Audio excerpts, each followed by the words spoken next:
রাজধানীর মিরপুর পল্লবী এলাকার অপরাধ জগতের এক নতুন আতঙ্ক হয়ে দাঁড়িয়েছে সুমন ও তার অনুসারী কিশোর গ্যাং। কালশী বালুর মাঠ থেকে শুরু করে পল্লবীর অলিগুলি সবখানেই বিস্তৃত তার অপরাধের জার। ছিনতাই, মাদক ব্যবসা থেকে শুরু করে দিনে দুপুরে সাধারণ মানুষকে কুপিয়ে জখম করা যেন এই গ্যাংয়ের কাছে মামুলি ব্যাপার। সম্প্রতি এক ছিনতাইয়ের ঘটনায় সুমন স্থানীয়দের হাতে ধরা পড়লেও রাজনৈতিক বড় ভাইদের হস্তক্ষেপে পার পেয়ে যাওয়ায় এলাকায় চরম উত্তেজনা ও ক্ষোভ বিরাজ করছে। যারা ছিনতাই করে বস্তির মানুষ কোনো খারাপ না, খারাপ হলেও বাইরে পোলাপান ক্যাম্পের পোলাপান দূরে ঢুকে ওর কোনো কঠিন বিচার হওয়ার দরকার। যেই দেয় লোকে সকালবেলা 3টা মোবাইল খাইছে, পাই নেই ওরে কথা হলেও ওই লিড দেয় অগো লিড দিয়ে ওই কাম করে। ওর নাম হলো সুমন, ওর নামও জানি, ওর নাম হলো সুমন, ওই কাম করে। অনুসন্ধানে জানা যায় সুমনের নিয়ন্ত্রণে রয়েছে 1 ডজন কিশোর অপরাধী, যাদের মূল কাজ হচ্ছে চলন্ত বাস থেকে যাত্রীদের মোবাইল বা গলার চেইন হ্যাচকা টান দিয়ে ছিনিয়ে নেওয়া। বাধা দিলে বা প্রতিবাদ করলে ধারালো অস্ত্র দিয়ে আঘাত করতেও দ্বিধা করেন না তারা। শুধু রাস্তাঘাটেই নয়, সুমনের এই বাহিনী মাঝে মধ্যেই এলাকার সাধারণ মানুষের বাসাবাড়িতে হামলা চালিয়ে ভাঙচুর ও লুটতরা চালায় বলে অভিযোগ রয়েছে। কাকা, এটা আমার মোবাইল, কোনো টাচ মোবাইল নাই। আমি মেডিকেল থেকে এসে বাস থেকে নামছি, কইছে কাকা দাঁড়ান, মোবাইল আছে তোমার লগে? আমি কইছি এটা আছে। কইছে এটা না, টাচ মোবাইল আছে। আমি কইছি আমার কাছে কিছু নাই বাবা, তুমি দেখে লাও। আমি মুড়া খুলে আরে দেখাই দিয়েছি, তাও মানে না। কারণ এই আমির ভাই আছে, ও আমার ডাইকে কইছে কি পাঁচ মামা। আমি কইছি সব ল্যাংটা আমরা আপনাকে দেখাবো, কিছুই নেই আমার কাছে। বুঝতে পারছেন কি করছে আপনার ল্যাংটা করে দিয়েছে? ল্যাংটা করে আমারে দেখছি। এই সময় আসলে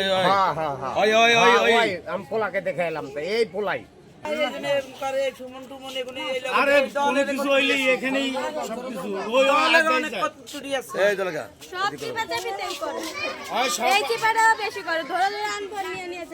এলাকাবাসীর দাবি, কালশী বালুর মাঠ এলাকায় সুমনের নেতৃত্বে প্রকাশ্যে অস্ত্রের মুখে মানুষকে জিম্মি করা হয়। ছিনতাইয়ের সময় কেউ যদি টাকা বা মোবাইল দিতে অস্বীকার করে তবে তাকে কুপিয়ে জখম করা হয়। নাম প্রকাশে অনিচ্ছুক এক ভুক্তভোগী বলেন, সুমন ও তার দলের কাছে ধারালো অস্ত্র সবসময় থাকে। তাদের ভয়ে কেউ মুখ খুলতে সাহস পায় না, কারণ প্রতিবাদ করলে বাড়িতে হামলা হবে, নয়তো রাস্তায় একা গেলে কোপানো হবে।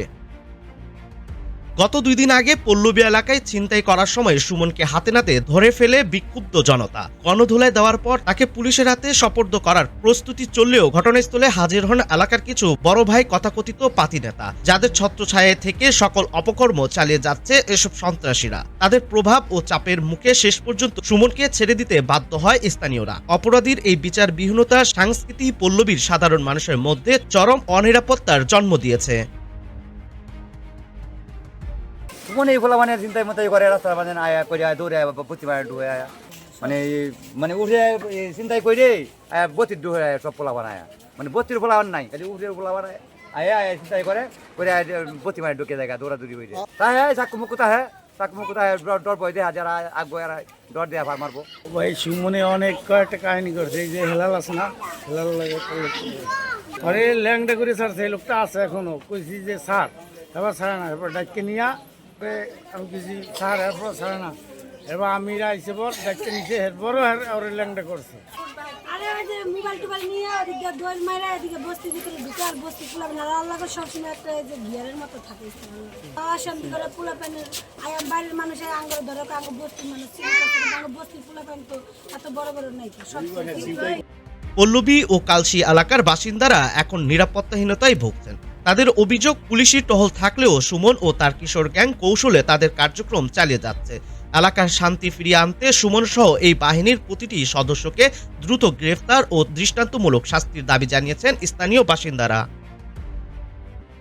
এ বিষয়ে পল্লবী থানা প্রশাসনের দৃষ্টি আকর্ষণ করা হলে তারা জানান, অপরাধী যেই হোক তাকে ছাড় দেওয়া হবে না এবং সুনির্দিষ্ট অভিযোগ পেলে দ্রুত আইনি ব্যবস্থা গ্রহণ করা হবে।